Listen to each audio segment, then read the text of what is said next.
వంకాయ కూర ఇలా చేస్తే ఒక ముద్ద ఎక్కువ తినకుండా ఉండలేరు. హాయ్, నేను మీ సంపూర్ణ సిరిపురం. ముందుగా స్టవ్ ఆన్ చేసుకొని కడాయి పెట్టుకొని ఆయిల్ వేసుకొని జీలకర్ర, మినపప్పు, శనగపప్పు, పల్లీలు, ధనియాలు, నువ్వులు, ఎల్లిపాయ వేసి వేయించుకోవాలి. తరువాత ఎండుమిర్చి వేసి బాగా వేయించాలి.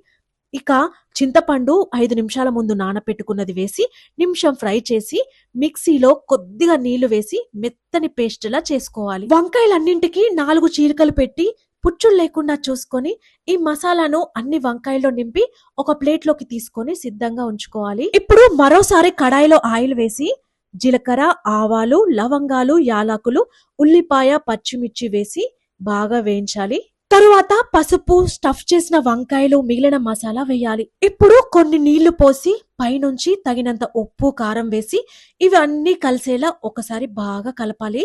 మనం వేసుకున్న మసాలా, ఉప్పు, కారం అంతా కలిసిపోయాక హై ఫ్లేమ్ లో ఒక 5 మినిట్స్ మూత పెట్టేసుకొని లో ఫ్లేమ్ లో ఒక 5 మినిట్స్ ఉడికించుకొని తర్వాత పైనుంచి కొత్తిమీరకు చల్లేసుకుంటే చికెన్, మటన్ కి ఏమాత్రం తీసిపోని వెజ్ రారాజు గుత్తి వంకాయ కర్రీ రెడీ. ఒక్క లైక్ ఇయ్యండి అబ్బా.